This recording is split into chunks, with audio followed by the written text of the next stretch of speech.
Good morning students, welcome to Waghmare sir academy. आज आपण addition of polynomials हा topic पाहणार.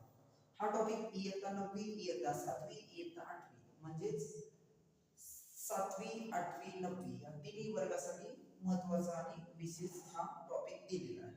तर या टॉपिकचा आपण स्टडी करत असताना आपल्याला ॲडिशनचा मीनिंग माहिती आहे. तर दोन गोष्टी आपण काय करतो, एकमेकांमध्ये मिळवतो आणि त्यांचं जे काही आन्सर येतं ते आपण इथं लिहू शकतो. ठीक आहे. तर या ठिकाणी आपल्याला नंबरचं ॲडिशन कसं करायचं हे माहिती होतं, बट आपल्याला आज पॉलिनॉमियल्स च ॲडिशन कसं करायचं हे आपण पाहूया. सर्वात महत्त्वाची गोष्ट आहे, दिलेल्या पदांच्या म्हणजे टर्म्सच्या ज्या काही साइन आहे त्या इम्पॉर्टंट आहे. जर त्या साइन आपल्याला स्टडी करता आल्या तर आपण त्या ठिकाणी ॲडिशन सहज करू शकतो. कशाचं?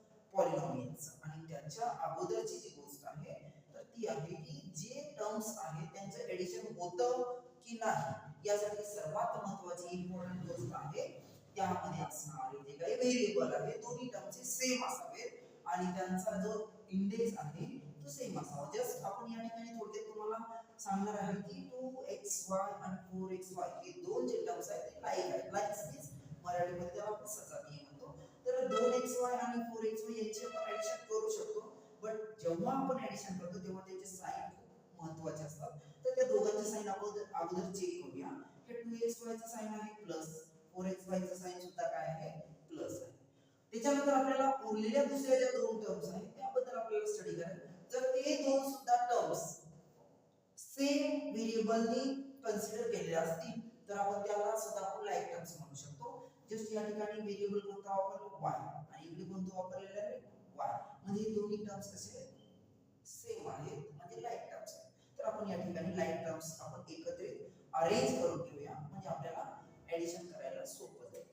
पहिले मी काय करतो, ह्या ब्रॅकेट मध्ये पहिली टर्म्स जी आहे 2xy लिहिणार आणि मी त्याच पद्धतीने दुसऱ्या ब्रॅकेट मध्ये लाईक टर्म्स 2xy ची जी लाईक टर्म्स आहे ती मी लिहिणार विथ द साइन, म्हणजे त्याची जी साइन आहे ती लिहिणार. ठीक आहे.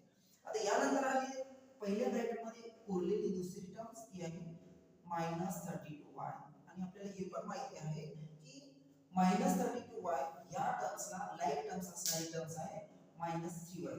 हे गोष्ट लक्षात ठेवायची. साइन मुळे आपण लाईक टर्म्स आहे किंवा अनलाईक आहे नाही सांगू शकत, आपण सांगतो फक्त त्याच्या व्हेरिएबल.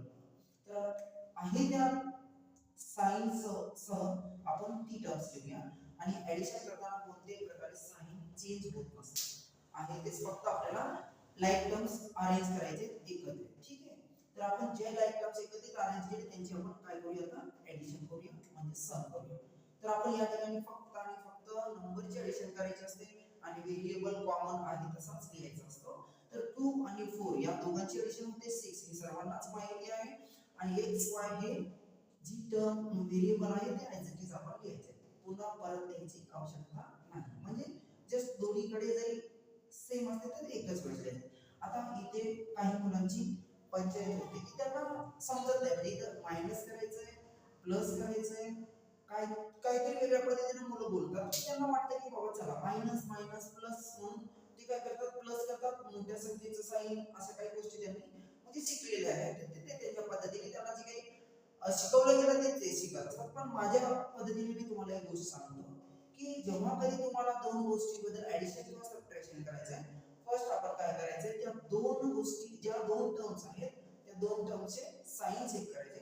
जर दोन्ही संख्येचे साइन सारखे असतील तर 100% आपण या ठिकाणी काय करायचं आहे, ॲडिशन करायचे. सम. जस्ट एवढ्या पुरतं आपल्याला थांबायचं नाही. ॲडिशन करणं हे आपल्याला कळालं की बाबा दोन्ही साइन सेम आहेत, ॲडिशन केलं. किती आहे ॲडिशन? 35. बट सर्वात महत्त्वाची गोष्ट आहे त्याला साइन कोणतं द्यायचं, तर त्याला साइन द्यायचे जर दोन्ही साइन सारखे आहेत म्हणून आपण जर ॲडिशन करतो आहे ते साइन द्यायचं. या ठिकाणी आपल्याला दिलेलं साइन कसं आहे, मायनस आहे, म्हणून या ठिकाणी आपला आन्सर करेक्ट आणि व्यवस्थित